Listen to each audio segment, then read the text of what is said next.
Good evening, everyone. It's nice to have everyone on here. And just like I can imagine in my head, you're either here because you want some sleep strategies or you know someone that has sleep problems and you're looking to educate them better. Or it could even be that you're just here to support or you've seen and you were curious as to see whether there is truly an art to sleep.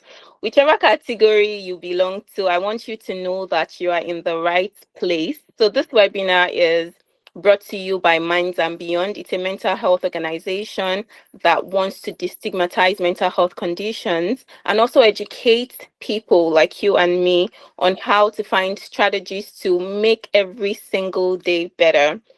So, without speaking too much, I would like to introduce myself. My name is Omotola Ajayi, and I'm a mental health doctor. I reside in the UK and I work with the NHS England. And all the desire I have is to make sure you have at least one strategy to sleep well. I'll be introducing my co host today, Adebu Sola. Please take it on. Hi, everybody. Thank you, Motola, for that lovely introduction about what we do at Minds and Beyond. It's such a delight to have every one of you here today. This is our 10th webinar and our second webinar for the year. So we are so glad to be able to talk about mental health topics and provide solution that is practicable and something that you can start working on starting from tonight. That's our goal for you at the end of this webinar. My name is Adebusola Adegbola. I'm a specialist registrar in psychiatry in the UK. And I also help women, struggling with finding their identity, helping them to be able to prioritize themselves without guilt. And I've been having some background conversations with women before we even started. So I'm so happy that you are all here today. Amazing. So, I'm sure that you can see that you're in the right space.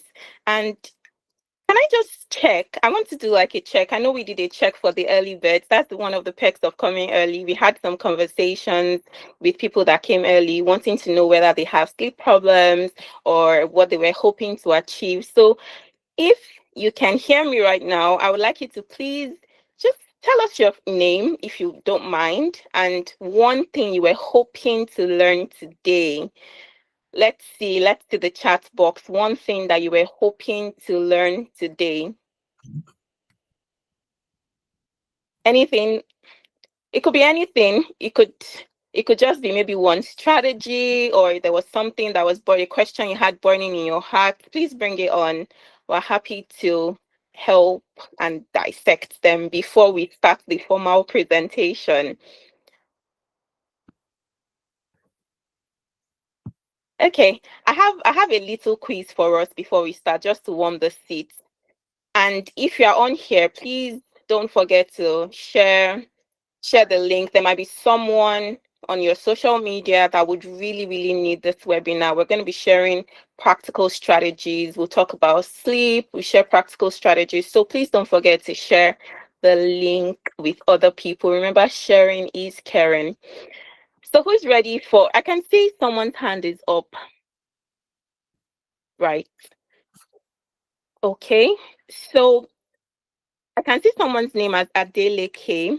If you're able to, please, just for the purpose of ensuring that we keep within time, if you're able to type the comments in the comment section, that would be very helpful. There is ample time to ask questions at the end, right? If that is possible, please. Thank Yeah, you. Maria typed managing sleep and stress. Okay. Okay. Bethel says, I'm hoping to learn how to sleep off easily. Again, I want to reassure you that you're in the right space. So, one quick question. If you're team early to bed, early to rise, can I see your hands up? Team early to bed, early to rise. Anyone here? Okay. Adesua says, hoping to learn how to stay asleep. Very important. My team members, where are we? Busola, you're not part of this. Okay, I don't know if you're part of this team. Okay, I can see some two hands up. Okay, amazing. Thank you. And then see, I've not even said the option, Bethel. Where are my night owls? Where are my night owls? I'm not raising my hand though. My night owls, are we here? We are Yeah, here. we have two people here already representing. Amazing. So we have different constituencies. We have team early to bed, early to rise, and the night owls. Okay. So it's nice to have a mix of different people, and I love the enthusiasm. I love that you've all joined early. We do not take it for granted. So we'll be starting the presentation. Again, this is the time to share with other people and let them know what is going on here. It's not okay if you're learning this alone, right? So tonight we've already gathered some information from the chat box, and we can already see that there are either people wanting to learn one thing or the other. But one of the things that we want to do today is to be able to achieve, look back at the end of this webinar and be able to say we're able to achieve these four main goals. And the first would be we want to understand what sleep is. Yeah, sleep seems so natural. It seems like a natural phenomenon, but we truly want to understand what sleep is. What does it do for us? Why should we sleep? Why can't we just keep awake all night and continue to function? We'll also really touch on just a little bit on insomnia, just to better understand and see whether that could be something that could be affecting one or two or three persons here today. And then we also want to know what are the risk factors for sleep disorders? What happened? Why is it just me? Everyone else around me can sleep. How come I am struggling with sleep? And then we want to share with you today evidence-based strategies for managing insomnia. And these are not just things that we would say or things that you've probably tried before. You would be learning one or two new things. You would also be learning and relearning things that you have probably heard before, but in a very practical way. And at the end of today, we want to hear back from you. So there'll be opportunities to ask questions.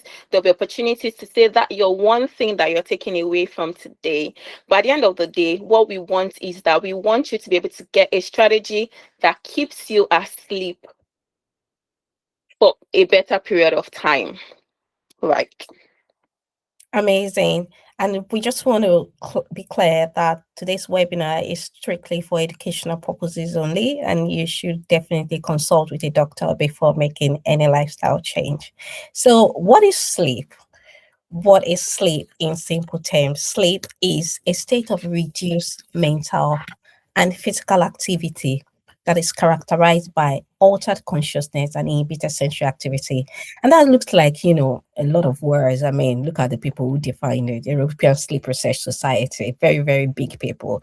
But what we know is that simply it's a state of rest and repair. That is just what sleep is. It's a state of rest because you have reduced physical activity, you have reduced mental activity, reduced physical activity in the sense that you're lying down, you're sleeping, you're taking a rest, but also your brain is also taking a rest. And it's characterized by altered consciousness because, of course, you don't tend to know things that are going on around you when you are sleeping. Although, if we go in depth into the phases of sleeps and all of that, and we'll definitely not go there because we don't want to bore you to sleep with all of those jargon. But of course, you know that when you are asleep, you're not necessarily aware of what's going on around you. And also your senses too, it's lowered when you're sleeping. So that's just what sleep is, a state of rest and repair. Amazing. And why is sleep so important? We've learned of the definition of sleep. It's just like asking, why is eating so important? Why do we need to eat? The same question, why do we really need to sleep? I'm sure that if I were to ask the audience, they would have lots of answers and correct answers, in fact. So I just want to reiterate some of the reasons why we should be looking at sleep, because I know that we sometimes, because of the society that we are in now, there could be this hustle culture. Everyone is saying you need to sleep just 4 hours. If you're sleeping more than 4 hours, you're wasting your life. You're sleeping for a quarter of your life. I used to believe those things too, like, oh my God, I've just wasted a whole quarter of my life. But sleep is important because it will help to restore energy levels. I've personally found out that when I sleep well, even if it's just I've had just a night's sleep, nothing too long, I realized that I feel energized in the morning. I feel refreshed, and that's exactly what sleep is supposed to do. Sleep can also help to repair body tissues. And what does this mean? It means that any healing process that is going on, it could be in any way, even the brain, the if you have maybe an injury, or even if you don't have an injury, the normal wear and tear of everyday life, sleep helps to repair those body tissues.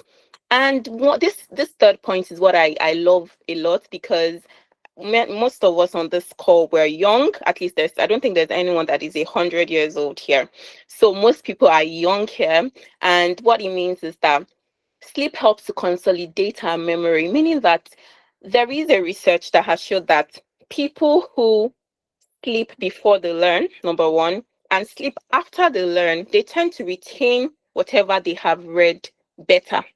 So this whole thing of a night before exam, I'm going to study all night, pull an all-nighter, and then I'll remember everything in the morning. It most likely doesn't work, as we already know.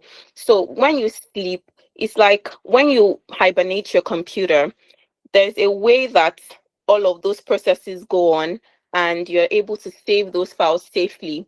Nothing hangs, everything comes out smoothly. So that's exactly what sleep does. Again, all of these things might sound a bit abstract, but if you were to look at it, when you learned something, you read something, when you wake up in the morning, it's very likely that you remember, especially if you've had a refreshing sleep. Again, the role of sleep in terms of balancing hormones, especially for women and of course men as well, cannot be overemphasized. Sleep helps to balance one's hormones. Have you ever gone to bed upset, raging, angry? And then you woken up the next day and you wondered, why was I even mad at this thing? Why was I upset? Has that happened to anyone here before? Oh, well, it has happened to me a couple of times, and I keep thinking, oh, what was it?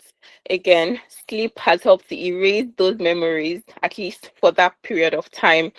And again, even if we're machines, even machines need to stop working. If you use a blender for too long, smoke will start coming out. So we need to rest. We've worked hard. We've gone to hustle. We've gone for our normal day jobs. We've taken care of kids. We've taken care of our parents. We've gone to check up on friends.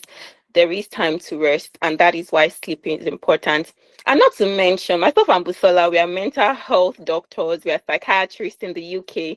So when it comes to mood, thinking clearer, having attention and concentration, sleep is one of the big, in fact, it is one of the big factors that we tend to see. And that's why we're very keen on going on with this webinar today.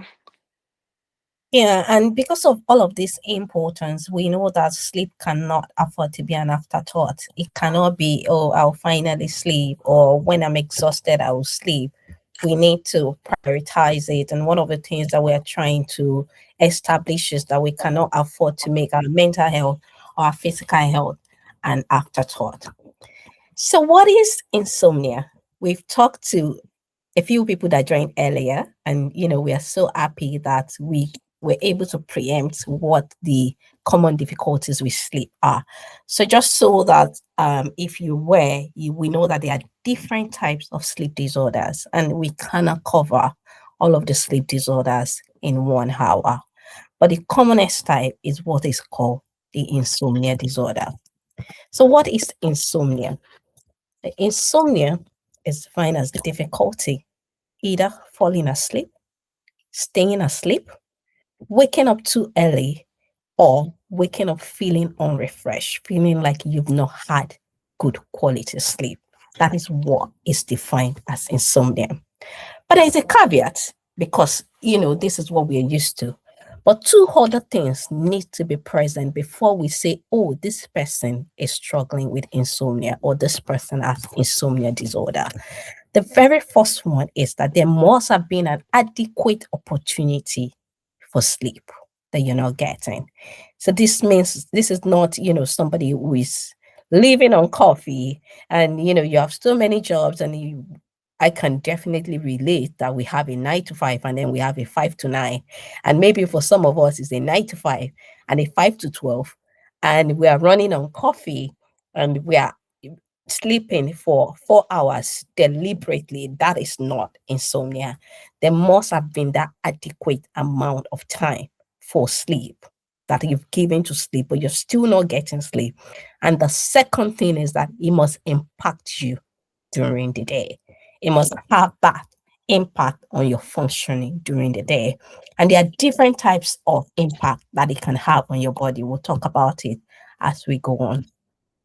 Right. Thank you, Bisola, for breaking down that definition of insomnia. And it's so important that it has to impact on functioning, because some people sleep for 4 hours or 5 hours, but it doesn't impact their functioning, at least just yet. But they begin to feel somehow because everyone says, oh, you should be sleeping more than that. But we can only, in fact, say that someone has got insomnia if it is affecting their functioning and if they've had adequate opportunities, like Bisola said. So, what are the broad types of insomnia? Of course, we could go on and on, but the purpose of this is mostly the practical aspects, but we're just trying to give a background. First of all, there is the acute insomnia, and that's usually linked to a stressful occasion or a stressful situation. Sometimes it could be maybe a change of job, or maybe a change of state. Maybe you've gone through a very stressful period. It could be a bereavement reaction, just something that has changed acutely in the short term. However, chronic insomnia would be more long term, just from the name chronic, and it means that one is experiencing at least 3 or more nights every week for at least 3 months. So if it's just 1 or 2 weeks or 1 or 2 days in a week, and it's just maybe for 2 weeks or a month, we wouldn't really be classing that as chronic insomnia. That can be acute, but it wouldn't be chronic. And for chronic insomnia, it will get to a stage where it begins to affect the functioning of that individual. And that is why one has to be proactive in terms of treating it. So, what are the common things? And I know that we have written a few things here, but there are a lot more that we've not added. And if anyone could just put in the chat box, what are the common things that somebody struggling with insomnia could have affecting their daily activities? How do they tend to present? When you think about their personal life, their relationship, and of course their professional functioning as well. What are the things that somebody with insomnia is likely to experience during the day? If you're struggling with sleep, not getting enough sleep, what tends to happen? Fatigue, Damilola, I love it. Yes, fatigue. You just feel tired. You have low energy, things that you're able to do before you're unable to do them as much. And you can imagine easily irritated. Mhm. Absolutely. Oh You my guys God, this comment section is on fire. Let me is help you with it. irritated. I mean, Yeah, imagine if somebody should just, if you don't even have insomnia, but somebody just wake you up from sleep. You're enjoying your sleep. You're like, what happened? exactly. You're not likely going to respond well, let Yeah. alone when you're not struggling with sleep. When you're tired, you're stressed, you're hanging on by a thread, you're struggling. It's going to be difficult. Yes, low interest in daily activity. Who has interest in anything when you're tired? So these are some of the things that people experience when they struggle with sleep. So, but of course, there's that aspect of the brain as well, where it begins to affect your focus, your concentration, and your memory. Remember, Omotola talked about why sleep is important. And we talked about, the role of hormones and how our hormone is regulated so that we can function properly. And I like to also add in, just because I'm a nutritionist and a weight loss coach, that, you begin to struggle with your weight. A lot of women struggling with sleep, they gain weight, they are unable to maintain their weight because the two hormones for hunger and satiety are not being regulated because they are not sleeping well. And also at work, you have decreased performance at work, and we've worked with people who are really struggling at work, so you have decreased performance. Initially you feel like you're working on water, you're productive, and that's why I love this diagram that just kind of explain the performance. It feels like you're walking on water, or if you light a match, initially it's burning, but at the end of the day, it's going to burn out. So that's just what happens if insomnia is not taken care of. And that's why we don't take it with levity, and anyone that has insomnia should get treated. Absolutely. And one of the things that we should also keep in mind is that apart from these effects that it can have on one, it can also have external effects. For example, people suffering from insomnia tend to sleep off whilst driving or doing other important activities. So that is why we should be talking about this. So, right, we'll quickly move on to what exactly controls our sleep. What is it that controls our sleep? How does the body know to sleep? How does the body know to wake? So there are three major things that we have been able to identify. I can see a question in the chat box. We'll address that very soon. The three major things that we've been able to identify that control our sleep. First, you can see a car here. This is like a race car. This represents what we call the sleep drive. I'm going to say that again. This represents what we call the sleep drive. It means that the body has a way of accumulating a particular chemical or hormone called adenosine. And what that does is that when that chemical is increased up to a certain level, the body knows that it is time. It says, hey, girl, or hey, it's time to sleep. So the body works on what we call the sleep drive. Another thing, we'll still talk about how to deal with all of these different aspects. Another thing that the body naturally has is what we call the body clock. So people that did not have alarm clocks, let's say in the 1600s or whatever time, their body knows when to wake and when to sleep. The body naturally knows, so we know how we can manipulate that as well to be able to get good sleep. And lastly, which is one thing that I know that many of us will be able to take away today, and the thing that we can really really manipulate, is the way our brain is connected to our bed, literally. So it's the way our brain is connected to our bed. So many times there is a connection. It's usually unconscious. It's not something that we're aware of, but there is this connection that our brain can have to the bed. And can I just ask tonight, not a personal question, but if you are listening to this webinar on your bed right now, can you put up your hand or just put an emoji in the chat box and cover your face for me? Okay, thank you for your honesty. Thank you. Right. And just to add, and you start to answer the question in the chat, is that, the causes of poor sleep is what we call multifactorial, meaning that, there's not just one thing that causes poor sleep. In some cases, you're even unable to identify the cause of the insomnia or the cause of the poor sleep. Many years back, we used to think that there's no insomnia cannot happen without a reason, that there must be a reason for insomnia, whether the person is struggling with physical health problem or the person is struggling with mental health problems. But we begin to see that, insomnia itself can happen without any necessary underlying cause for it. So that is on one thing. The other thing would be, stress response, like Omotola has mentioned earlier, in terms of what is acute insomnia and what is chronic insomnia. Other things, that could cause insomnia would be, any difficulties, any worrying thoughts, any thing that you're going through at that particular moment, as well as physical health difficulties and mental health difficulties. So can somebody be genetically predisposed to insomnia? Absolutely. And it does tend to run in families. It can run in families, but it's not just that one cause. There's usually a lot of other causes that contribute to it. Omotola has touched on sleep drive. She's talked about, the adenosine, the chemical that is produced. And so one of the things that you definitely want to work on when we talk about somebody struggling with insomnia is the sleep drive. So we can move on to the next slide. Right. And just like the middle picture that I shared earlier, where I spoke about the body clock, again, it's still essentially what I said. It's how that your body naturally knows when to wake up and when to sleep. So if you're having any difficulties with staying awake at sleep, staying asleep at night, like one of the responders kindly said in the chat box, then it means that there is something that is going on with the body clock. Most likely, there is something going on with the body clock. Yeah. And the connection to the bed is, Omotola has also talked about, connection to the bed, how the bed has learned to associate sleep. We associate sleep with the bedroom, and that's why when you go to an hotel, you don't tend to see other things, although we are now becoming more bespoke.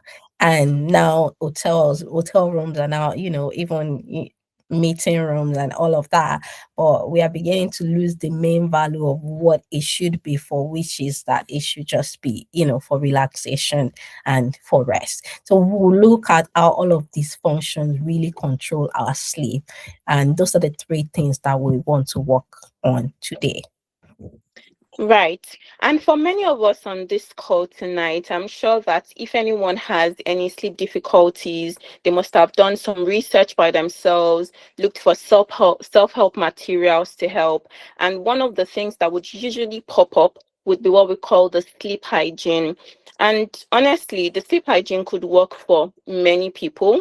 And what it typically entails is that it talks about more like having a regular bedtime routine. That is, you must sleep at a particular time, say 10 p.m., and you must wake up at 6 a.m., for example. And that's like one of the core things in sleep hygiene. There are other things as well that kind of talks about the sleep environment. If we remember the picture that we shared earlier, I'll be sharing that picture. Can you see this? It could be someone's house, it could be a hotel room, but it looks serene. It looks like there are different forms of lights that would encourage sleep. So you can dim the lights, you can turn off the lights. The sheets are they are well positioned and well laid, and they look clean. So those are some of the strategies that sleep hygiene would usually say. So other things would be things like cutting down on caffeine, which again, there are lots of things that contain caffeine. There are energy drinks, teas, coffee, lots of things contain caffeine. So what sleep hygiene will be telling you will be, please don't take any of these things at least 4 hours before bedtime. And we also, of course, this is a no-brainer, but I'm just going to be reiterating that use of technological devices close to bedtime as well is typically discouraged, because those blue light rays that come, the radiations that come from your phone, would keep the brain alert. Have you ever wondered why people tend to sleep at night? It's because most times, of course, the light dims, and if you're in climes where maybe you have longer days, you would find that on those days, if you're not intentional about going to bed at a particular time, you could tend to stay awake longer because you can still see the lights. So that's like the logic behind the use of technology. And of course, technology can keep you stimulated, so you don't want to be doing those things at night. Then sometimes, of course, it can encourage light exercise and just a light meal. Some people would even say drink a glass of milk close to bedtime. There are controversies over taking a shower or not taking a shower. And honestly, for most people, these strategies would work.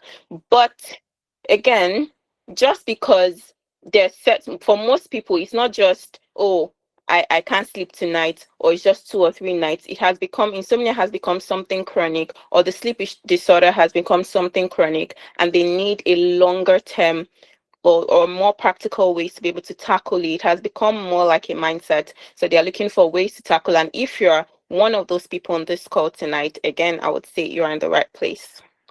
Absolutely, Omotola. So the sleep hygiene really helps to improve all of the changes that we can make in terms of our sleep environment, all of the things around. And it does help quite a lot of people. It's been around for years. And if you're struggling with acute insomnia, it works for a number of people. And because the sleep hygiene is not sufficient for everybody, there is need for more. And that's what bettered CBTI, which is cognitive behavioral therapy for insomnia, and is a treatment that helps with changing the thoughts, feelings, and behaviors that affect sleep. As you would see as we go through, once insomnia become chronic, that is more than 3 months, it's no longer about whether your sheets was changed or the temperature in your room is conducive, because you constantly struggle with sleep and you think about it, you have anxiety about sleep, and all of those things needs to be addressed. If not, even if you're in the best environment for sleep, you may still be struggling with sleep. Absolutely. So, when we talk about cognitive behavioral therapy, generally we're trying to see how some of the thoughts that we have, some of the feelings or emotions that we have are all linked to a particular behavior. So, you might be on this call and you might be thinking, well, it's not like my sleeping is a behavior, it's not something I'm doing consciously. And I would agree with you. Sleep or sleep issues can really, really, really be unconscious. So it can be just a vicious cycle feeding into each other. So what this CBTI usually focuses on is that number one is trying to change those negative thoughts, those negative perceptions that you have about sleep. For example, maybe I should ask, what are those negative thoughts that you often have about sleep? It could be things like, I can never get a good sleep. I can never sleep for more than 2 hours. My sleep always gets interrupted. Once I go to bed, I have to stay in bed for 5 hours before I can close my eyes. Oh, there is no sleep for me until 2 a.m. So those are some of the negative thoughts that one could often have about sleep. And what CBTI does is that it focuses on those negative thoughts, gives you alternative explanations, and tackles them. Right. Another way that CBTI helps is that it's not just focusing on the thoughts. I said there are three arms. It looks at your thoughts, it looks at your feelings, and it looks at the behavior. So, in terms of the behavioral aspect, it gives you strategies to be able to have healthier sleep habits, which we'll be sharing with you. So, it's not just saying, oh, change your thoughts. It's also teaching you, it's equipping you with tools to be able to sleep better. And the last thing that it does, which is one of the most interesting things, is that it helps to improve your quality of sleep without medications. If you're here on here tonight, and I'm sure you'll be like, oh wow, how am I going to sleep without this medication? Because some people just get used to using maybe over-the-counter medications or even prescribed medications. But we're trying to tell you that CBTI, which is the gold standard and the first line management of insomnia, ensures that you're able to have better improved sleep without the use of medications. Wow. And it's recommended globally now, according to NICE guidance and other guidelines for managing insomnia. CBTI is now the gold standard because it's been shown to be more effective than sleep medications. And I don't know if you're here and you're familiar with the use of sleep medication. In reality, it works well when we start it, and it works for a while, and then it doesn't work as well, and we need to increase it, and then it doesn't work as well, and we need to keep increasing it. That's the problem with being on sleep medications. And if you're on some sleep medication, there's also the probability, the risk of becoming addicted to it. So we have to weigh all of those things before starting sleep medication. And you definitely want to use sleep medication only when necessary. So why not do something that does not necessarily require medication? But not only does it not require medication, the impact is lasting even after the program is over. Even after you've gone through maybe the intensive CBTI phase, the impact persists for longer. Once you stop taking medication, you're back to square one. You need to take another medication. You're still struggling with sleep. But that's not the case with CBTI. It works without the medication. You don't have to worry about risk of addiction, side effect, and all of that. And then it persists for longer. That is not to say that, some people would not require medication. There are a lot of people who are on both medication and also need to do all of these strategies. There are some people who may not be able to engage in the strategy, and medication may be the appropriate choice. Again, that was why we said that this is educational, and you definitely want to talk to a doctor because sometimes it needs a personalized and nuanced approach. So, but the goal is that ultimately we want you to be at a place where you're sleeping well without needing medication. Absolutely. And if we were to look at it, we can say that CBTI is a gift that keeps giving. So once you learn the strategies, you're able to employ it at any time. So this is the CBTI model. I believe I already explained and touched on it, how that our thoughts, our behaviors, our emotions, and even bodily sensations are all linked together. And if you're able to target one aspect of these three or four elements, then we'll be able to have increased or improved sleep. The reason why it's important and why CBTI is actually interesting, and if any of us is familiar with any type of CBT, is that we can actually break the cycle at any point. You can see the vicious cycle of insomnia. There is a trigger. It could be, excitement. We've had people who, just the news of something good happening tomorrow, or they're starting a new job, or it's not something bad. This is not bad stress now, and they still struggle going to bed. So the trigger could be anything. It could be, maybe a phone call. It could be, you have difficulties or a change in your routine, or you're struggling with, maybe relocation, you're getting used to a new time zone. The trigger could be anything. It could be illness, it could be anything. But there is a trigger that result in difficulty falling asleep.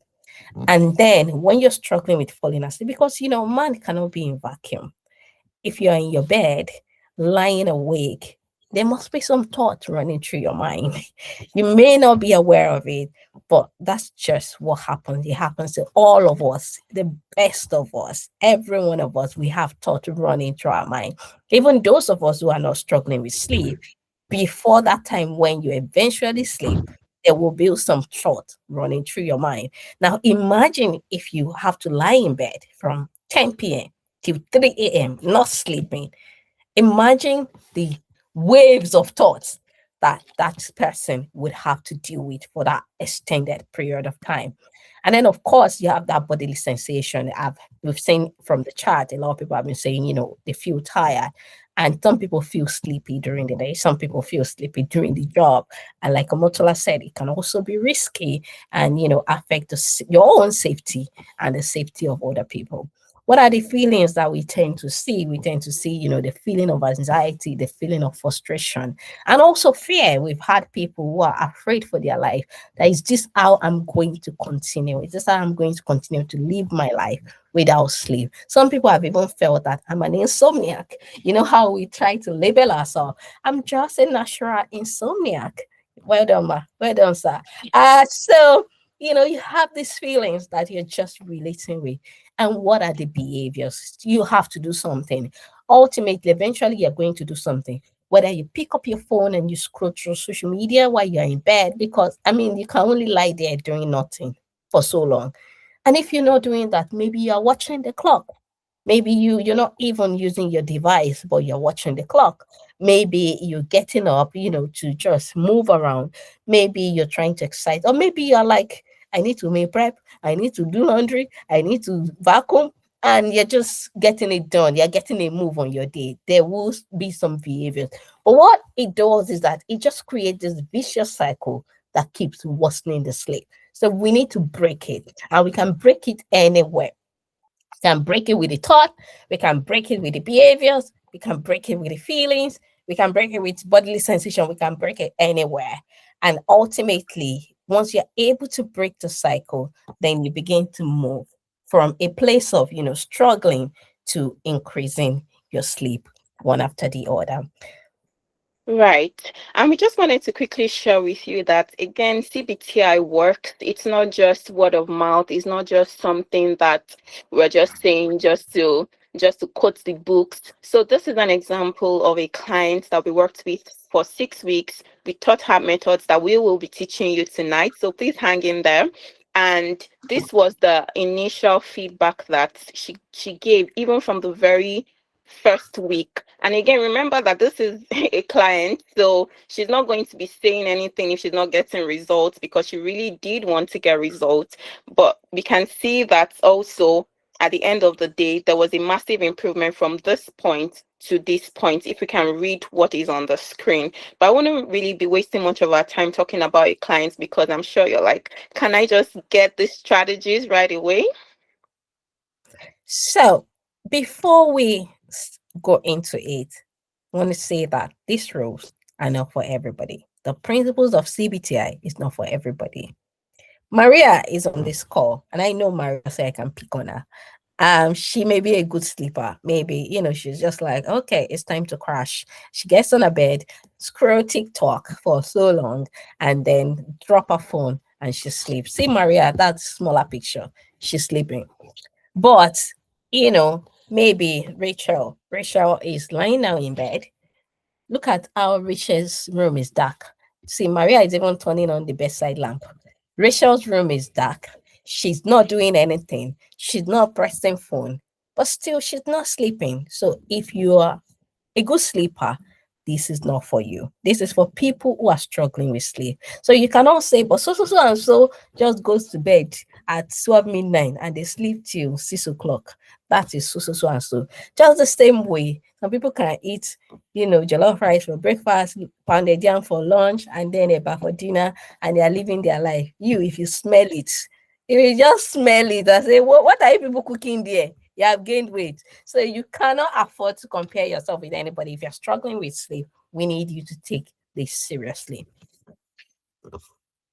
Absolutely. So the first thing that we'll be tackling is what we call the stimulus control. I don't know how many of us remember that lovely picture of the pink bed that I showed us. I showed us there are three things that affect our sleep. So we'll start with what you do in your bedroom. And that was why I asked the question that how many of us are listening to this webinar on our beds. And again, like Bisola said, someone might be on their bed listening to this and they will sleep off till tomorrow morning. But if you struggle with sleep, it's high time you started to look at what you truly associate with your bed.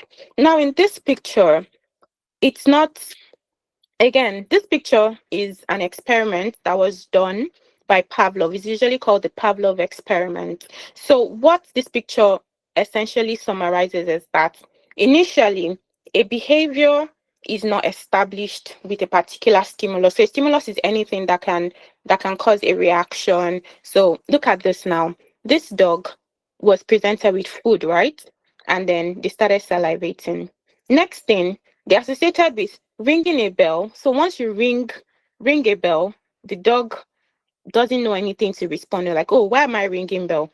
But when you now add ringing a bell and the food, the dog begins to salivate, meaning that you associate sleep and maybe pressing your phone, doing your work, eating, gisting, and many other things. You associate it with sleeping on the bed. So your brain begins to know that, oh, my bed is for different activities. My bedroom is for everything and anything.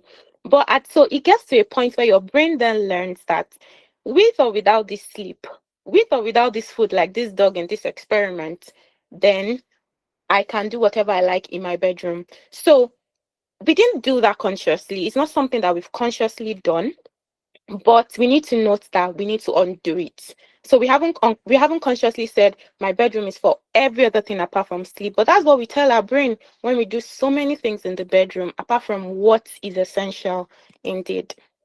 Yeah, and we can definitely relate with Ivan Pavlov's experiment. And what he's just teaching is that, the brain can learn, relearn, and unlearn. And I don't know how many of us went to boarding house. Once they ring the bell, especially when you know the meal you're getting for that day, depending on, there are some meals that you can't be bothered. Why are you even ringing the bell? But there are some meals that, you start salivating even before you get to the dining hall. So this is not just about dogs. It's about every human beings and how the brain can learn, unlearn, and relearn. And we want to help the brain of anybody struggling with sleep to relearn and unlearn today. So what have you associated with your bed? Omotola has highlighted a lot of things. But the goal is that you want you to just do three things in bed. Moving forward, if you're struggling with sleep, you're here on this call. I'm not sleeping enough. I don't sleep long enough. I'm struggling. From today, only three things can be done in bed: sleep, sexual intimacy, and dressing for a few minutes. And that's just me assuming that there are no millionaires and billionaires on this call who have dressing room and don't even dress in their bedroom. But if you're in our category that we still dress in our bedroom, those are the three things that you can do in your room: sleep, sexual intimacy, dressing from the few minutes. And when we teach these things, we keep getting questions. What about this? What about this? So we have added to the slide. The list is complete. Just those three Absolutely. things, nothing else.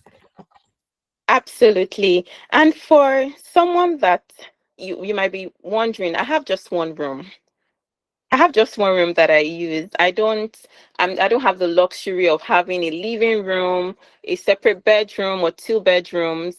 There are many strategies that can be used. For example, you can get a workstation to be able to do your other things. You can have your day blinds or night blinds. You can change the sheet. Most duvets, for example, they have two different sides. So you can begin to train your brain to say, once this side is on, it's daytime. Once I flip the other side, it's nighttime. So there are strategies to help with that. But I'll be moving on quickly to another thing that we need to also know. So it's not just about not doing activities, it's also what we do when it's close to bedtime. What do we do when it's close to bedtime? So for many people, for example, if you sleep at 2 a.m. and that's not your desire, you're not on shift, you have opportunities to sleep earlier. don't don't go to bed too early. Don't go to bed at 12 hoping and praying that you would sleep at 12. You already know that 2 a.m. is the standard. 2 a.m. is when you go to bed. So try to go 15 minutes before that 2 a.m. We can't talk about like all the different ways to stratify the sleep strategy, but just know that, for example, if you usually go to bed at 2 a.m., so once it's like 1:45 a.m., you go to bed, of course, after winding down. So when you go to bed, make sure you don't spend more than 15 minutes in bed. So a lot of people stay in bed, tossing, rolling, hoping, praying that they sleep, and they stay there. So the more you stay there, the more your brain knows, oh, this bed is to be awake. This bed is to be free. It means I should be frustrated about my sleep. So what you're trying to do is unlearn that behavior, reverse that learning that the bed is not for sleep. So we're trying to establish that this bed is for sleep. If you stay there for 15 minutes, it's time to get up, not to do anything rigorous, but to do some boring activities that would also explain. So we've talked about connection to the bed, one of the factors that controls sleep. And now it's time to talk about sleep drive. And Omotola has really gone into details of how the sleep drive works, the chemical that is produced once you wake up in the morning. And the earlier you wake up and you expose yourself to sunlight and you start some activities for the day, the earlier you start building that sleep drive. Now, the sleep drive, this adenosine is described to have two peaks. So within 8 hours, it reaches its first peak, and then you begin to have a dip. And that's why, for a lot of people, I don't know the kind of job we're all doing, but I know for my own 9 to 5, once it's 3:30, 4 p.m., I start feeling tired. I mean, I need a lot of strength, extra effort to run through that last 1 hour of the day. And then by the time I'm done and commuting back home, I feel a little bit energized again. It feels like, was I not the one feeling so tired, struggling to end the workday? And I begin to feel a little bit better until I feel tired to sleep at night. So the earlier you wake up to give your body enough time to build that sleep drive, the better for you.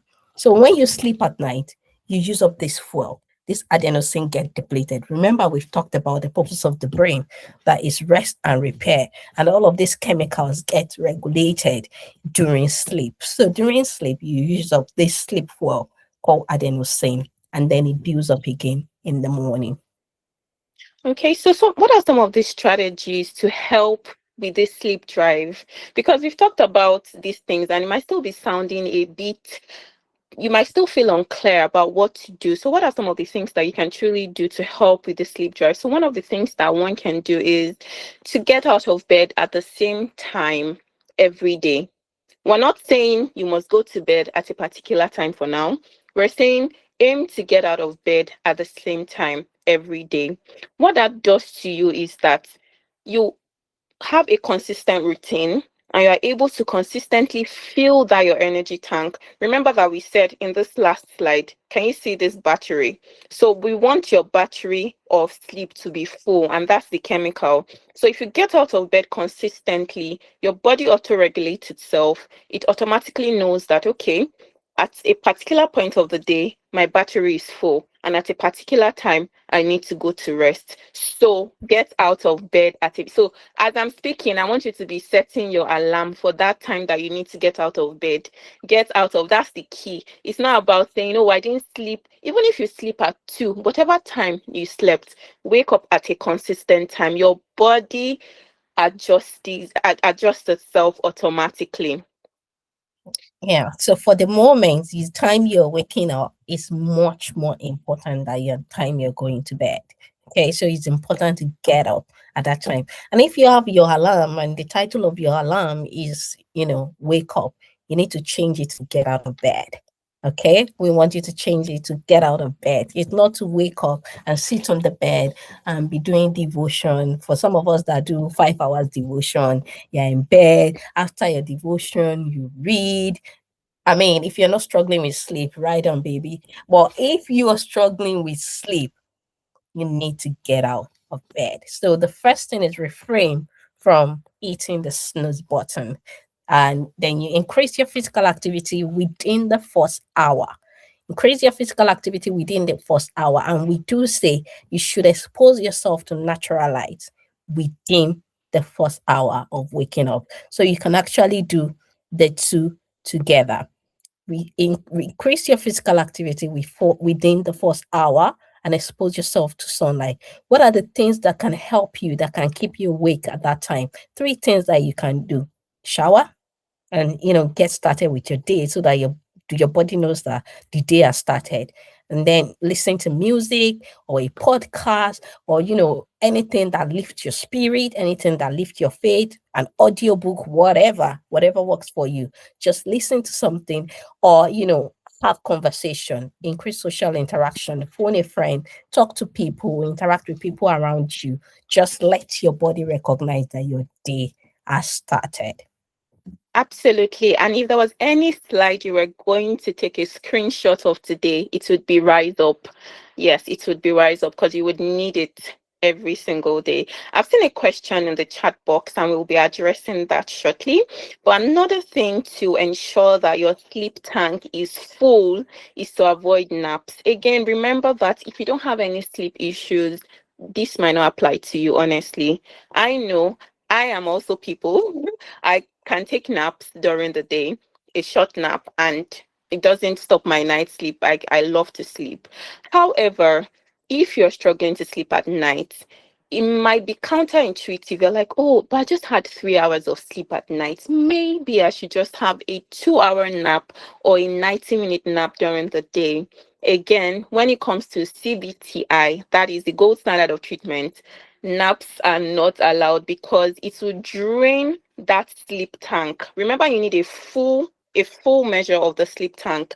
But once you take a nap, your body just feels like, oh, I'm refreshed, I'm fine. So you keep shooting till 2 a.m., 3 a.m. Of course, you wouldn't sleep. And even for people that say they have great sleep, like I have just confessed, when you tend to take a nap during the day, you tend to sleep later. That's just how the body works. So please avoid naps. Yes, you might feel sleepy, like, oh, I'm going to faint if I don't sleep. You can find little distractions to do. Take a walk, count your steps if you have to. Do something and just ensure that me and the sleep today, you're not going to win during the day. I reserve you for night. If you give in to nap, if you give in to nap, you're going to be stuck in the vicious cycle, especially if you want to correct that time you're going to bed and the time you're waking up. So it may feel a little bit tough, but if you give in to naps, you sleep late and you'll be stuck in the cycle. That's why it's important. So we've talked about um sleep efficiency. Essentially is what Omotola has talked about earlier, in terms of, we want to make sure that 90% of the time you're in bed, you're sleeping. 90% of the time you're in bed, you're sleeping. We do calculate this, but just because we're running out of time, we'll move forward to other techniques that you can use. So we've talked about three things that control sleep. We've talked about connection to the bed, we've talked about your sleep drive, and we've talked about the body clock. Now, aside from that, we said CBTI, we've talked about the behavioral aspect.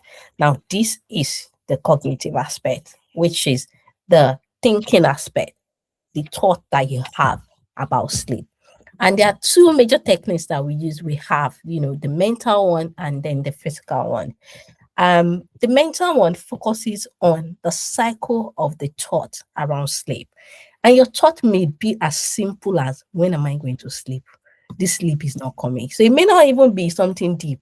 You may not have job problem. You may not have any traumatic experience. You may not have relationship or marital issues. While those things may also be present, it really is individualized and it depends. But what is important is that there are different strategies that you can use. So Omotola talked about, finding alternative explanations for those thoughts. Like, you change it and replace it with realistic ones. We do have what we call the worry tree, where essentially you break down your thought, look at what you can work on, what you can change, what you have control over. It may also be that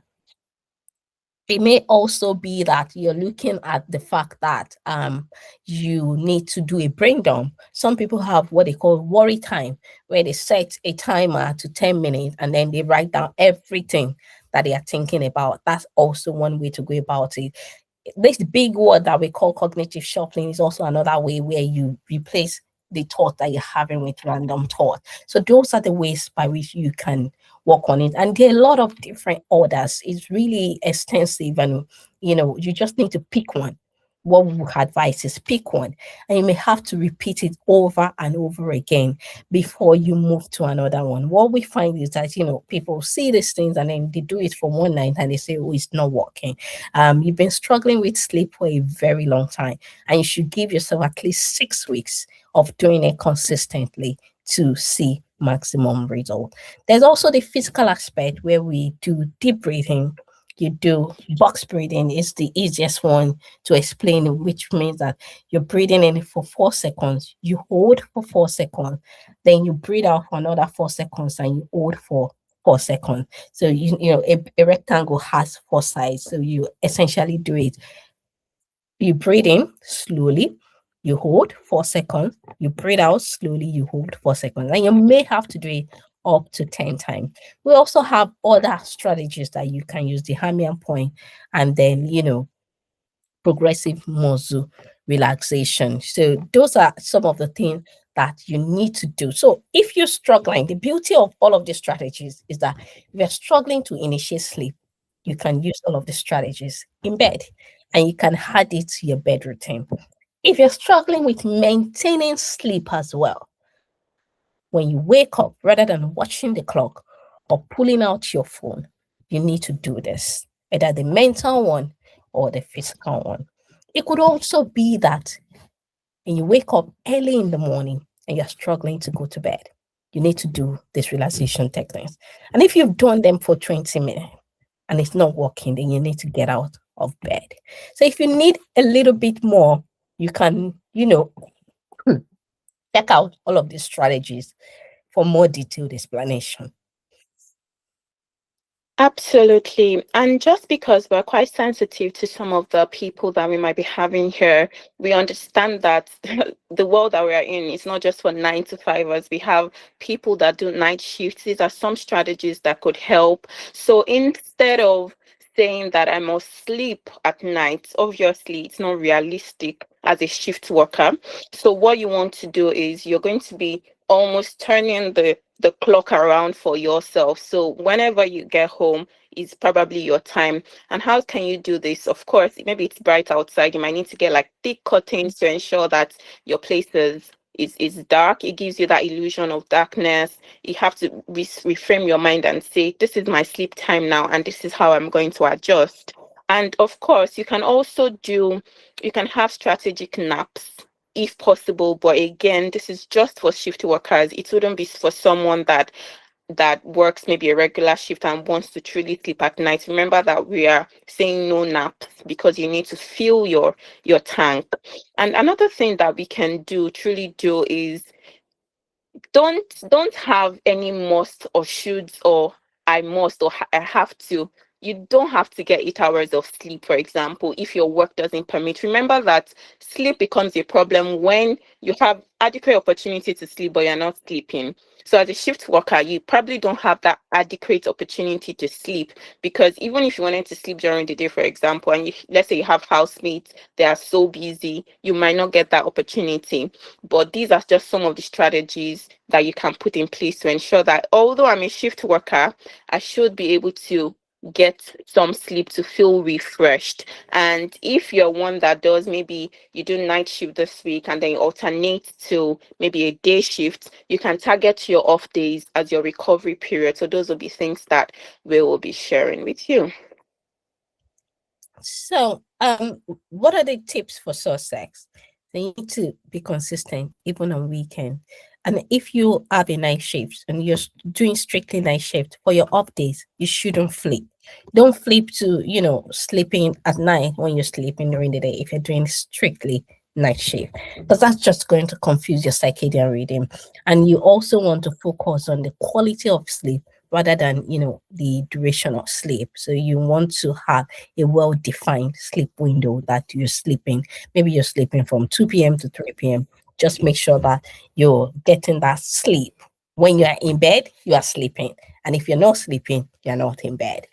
So initially, because if this is totally new to you, you may feel a little bit tired. Imagine if we say, don't go to bed until you are ready to sleep. There's somebody who sleeps at 2 a.m. There's no point going to bed at 10 p.m. because you're not going to sleep. There's really no point. There's a way we do the gradual increase of the time you can go to bed as you begin to improve. So you need to expect a little bit of initial tiredness. And this may be the time to read all of those books. We are big on books. And one of the things that get people to sleep is those books. And we even have a book club. So those are some of the things that you may want to be doing when you're not sleeping. And then you want to stick to the plan for at least 6 weeks. And of course, you want to review and revise what's working and what's not. Absolutely. So, again, for most people on this call, for most people that have stayed up until this moment, I'm sure that you would have found certain strategies that would help with your sleep, be it the sleep hygiene or some of these principles that we've shared, the deep breathing when you're still trying to go back to bed, or where you have to massage the amnion points behind your ears. However, but there are some people that would still need a personal sleep plan, that is something that is personalized to them, that is peculiar to their situation. For example, we've had to work with different clients. We've had to work with someone whilst they were on sleep meds. We've had to work with someone that has 1 week of night shifts and 1 week of day shifts continuously working. So it might just be that, oh, all of these things might not cut it for you specifically, and you might need to either have like a personalized plan or certain strategies that would work for you specifically. But at the end of the day, these are some of the steps that you can use to build your sleep plan, which is you can track your sleep for 1 to 2 weeks, and then you can calculate certain things. But again, we know that these can be cumbersome, and most times you would need someone to hold your hand, someone experienced to hold your hand, someone that can tell you that don't worry, we've walked other people through this and you'll be all right, and you'll be able to find some solution at least. Yeah, So, you could just go back to that slide for anybody who wants to take a picture, yes, want to build it. screenshot. Yeah. Yeah. So you can take a screenshot. TST simply means your total sleep time. So you want to separate it from the total time in bed. And the plus 30 is 30 minutes. That's your sleep window. So you can do it on your own if you want to do it on your own. Yes. Okay. Next slide. Right. So this is an example of Sarah's sleep plan.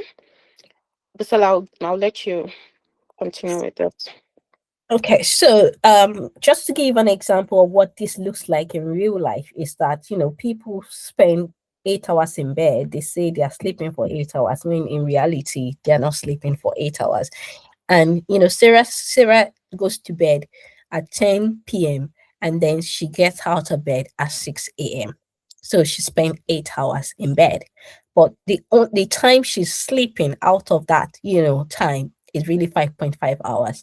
Maybe before she sleeps, she's listening to Candice Owens, or she's watching Real Housewives, or she's doing so many other things, before she eventually sleep. But she's in bed, or she's watching the clock, she can be doing anything. And then once you know that you're actually sleeping for 5.5 hours, then you need to just have 30 minutes. That's the time you should go to bed. There's no point going to bed before the time you actually sleep. It's not going to help in any way. You're just going to be stuck in the vicious cycle of insomnia. So once you're in bed within that 30 minutes, you use all of the strategies that we've talked about. And then once you're sleeping within 30 minutes of being in bed, then you increase that time by another 15 to 30 minutes. Does that make sense? If it makes sense, say hi in the chat. Right. If that makes sense, say hi in the chat, and then we know that it makes sense. And if it makes sense, we can move on. Let's see. Any responses? Hi. Yes. So Ramaka says it makes sense. Okay.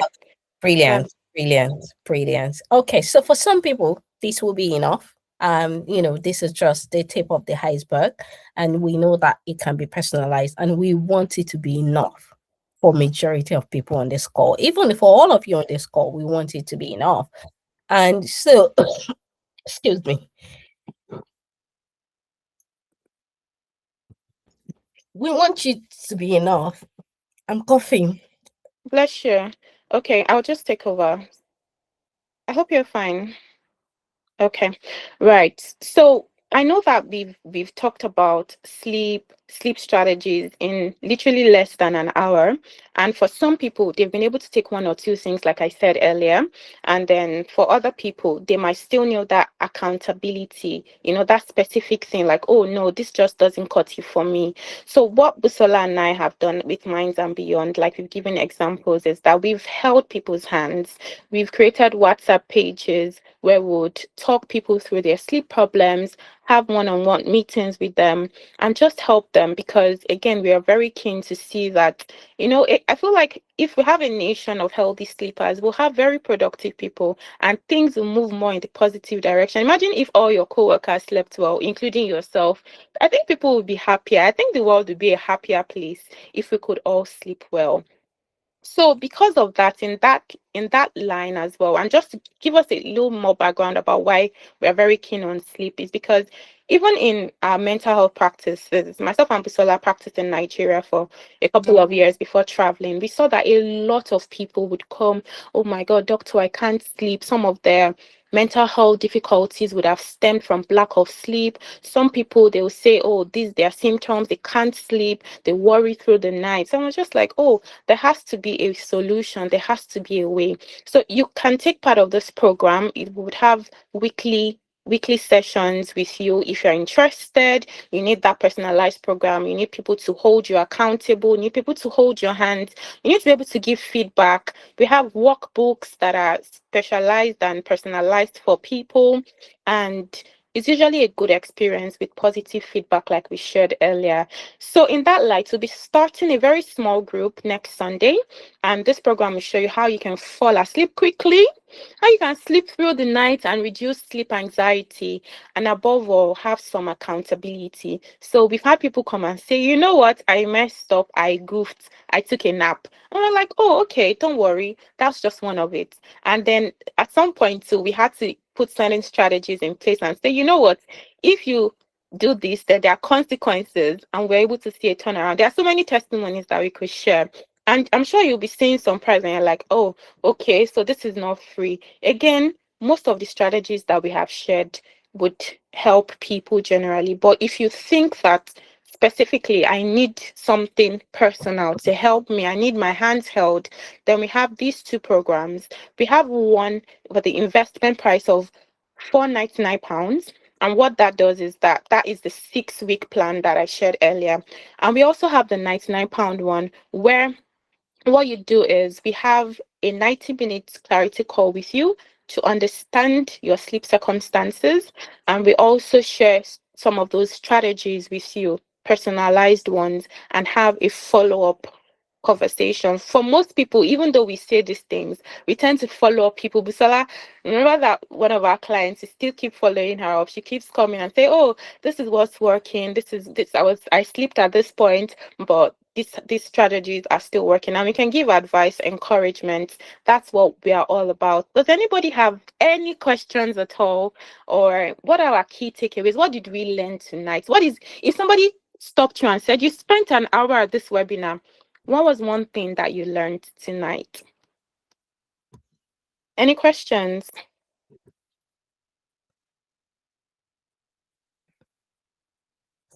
Okay. Maria, In could you the share the feedback link in the chat? Thank you. what's that? Maria, could you please Okay. just share the feedback form link? Okay, right. I have a question in this chat box. Thank you, Adeswa, for this question. You said, if, for instance, my body clock wakes me up around 2 a.m. and I try the exercises and still unable to go back to sleep, you said to get out of bed, right? Do you mean I shouldn't try to go back to bed again till morning? Oh, okay. Very good question. And it's very strategic. I would be answering this. So, for example, you wake up at 2, which happens to a lot of people, and you've done, I don't know what exercises you're saying. I hope it's the strategies that we've shared and it's not working. Yes, we're saying get out of bed. Why? Because link we are trying to link the bed to sleep and only sleep, and the other two things that we mentioned.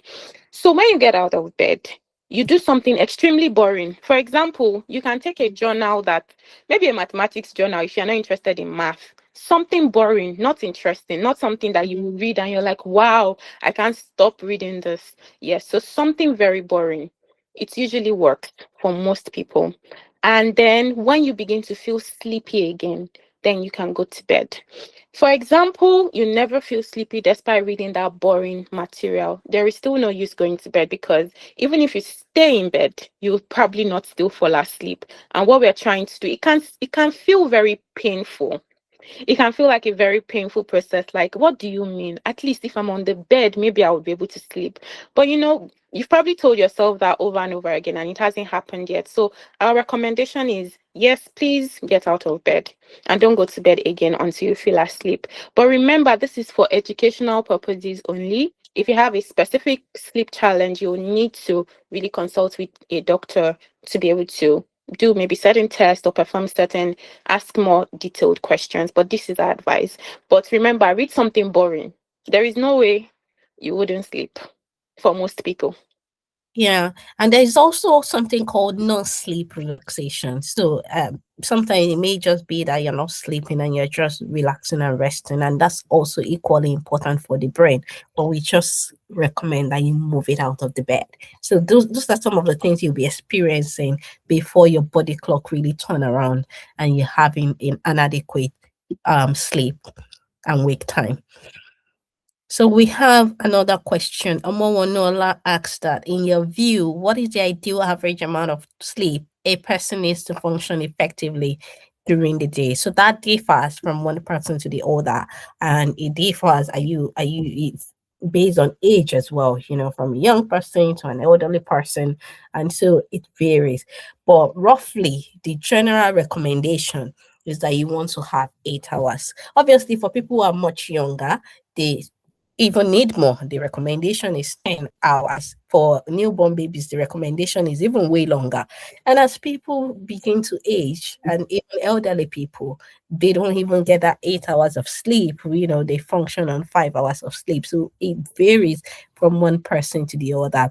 And that is why, if it is not impacting your functioning during the day, we do not call it insomnia. So you should keep a personal sleep log. Do that tracking that we talked about and see what works for you. After how many hours do you find yourself functioning effectively? And after how many hours do you find yourself functioning less effectively? And you'll be able to kind of work out the hours of sleep that is sufficient for you as a person. Yes, absolutely. There's another question here. Thank you for the insightful session. Would you consider sleep difficulties during the postpartum period insomnia? Thank you for that amazing question, Dr. Tayo. I would say that when we defined insomnia, there were two things, two specifiers. So, number one specifier is that you you have adequate opportunities to sleep, ample opportunities. And I would imagine for someone that is postpartum, it's unlikely that they have ample opportunities to sleep. If you're not feeding the baby, you're changing diapers, you're trying to pet a crying baby, there are so many things to do, right? So we wouldn't really say it's insomnia if it's that period. Number two, the other specifier is if it doesn't affect your day-to-day functioning. But the postpartum period is a very sensitive period. It's a huge change. I mean, a whole human, being responsible for a whole human is a lot. So it's a huge change. And I would say that it could be acute insomnia, perhaps. But in terms of having adequate opportunities for sleep, it's not likely. So we wouldn't really go all out and say, oh, this is certainly insomnia, because there is no adequate opportunity for sleep. I hope that addresses the question. But if we find that, oh, you haven't slept for a long time and maybe baby is growing and I'm still not sleeping, some of the strategies would be of help. Yeah, absolutely, absolutely. And you just want to catch how many hours you are able to get as a breastfeeding mom. And I can tell you that as a mom of two as well, with no support. So I can tell you that it can be quite tricky as a new mom, and that level of struggle with sleep is very real. You just need to focus on the quality of sleep that you're getting at that time. And it will pass, you will overcome this, you will come ashore, and your child will too. So hang in there, mama. But if you're struggling, because it can also predispose to mental health difficulties. We are not trying to lighten the mood and say that there may not be significant problem during the postpartum period. And sometimes the lack of sleep may be a pointer to that postpartum stressful difficulties and other things going on. So it's important to look at every other thing going on. If it's not just sleep and you're having mental health difficulties, physical health difficulties, are you in pain? You just need to speak to a professional. Right. So I've gotten one. So someone says that they love to color just before bed or fall asleep over a book. I can imagine, Quintululope, that you're a natural sleeper because it sounds so soothing to hear. But again, I want us to know that all of these strategies are not just a one-time thing. We need to keep at some of those things. Busola has said the consistency matters. And because insomnia it could be such a difficult situation to be in, it could be such a difficult condition, can impact one's quality of life, like we've highlighted. What we want is we want you to sleep better without pills as much as possible. But even if you have to use pills, we want the quality of our sleep to be improved significantly. So thank you everyone for staying. Some people even joined 30 minutes before time, and people have stayed till the end. We've put a feedback form in the chat box. Please do well to fill it. It means a lot to us because it gives us that feedback. It helps us to know areas of improvement. It helps us to know what we can keep doing, and it's just good to have that feedback from you because we want to serve you better. So we'll be having another webinar on the 5th of March 2026, same time, same venue, and you'll be seeing the flyers around. This webinar is one that you don't want to miss. So after you slept well, we want you to know that there are other things that you need to do in life, like being emotionally intelligent. So emotional intelligence webinar would be next month, and we have a high power speaker. I tell you, you should do everything to attend this program because we need to learn how to be more emotional. I'm sure a lot of us are emotionally intelligent, but we need to be more emotionally intentional and intelligent in our day to day. So till we see you next time, any questions, you can email us at hello@mindsandbeyond.com. hello@mindsandbeyond.com. We'll be expecting your emails, your feedback, and also happy to answer questions. Thank you so much. Don't forget to fill in the feedback form. Till next time, we genuinely appreciate you. Thank you so much for taking our time this evening. Have a blessed evening. Yeah.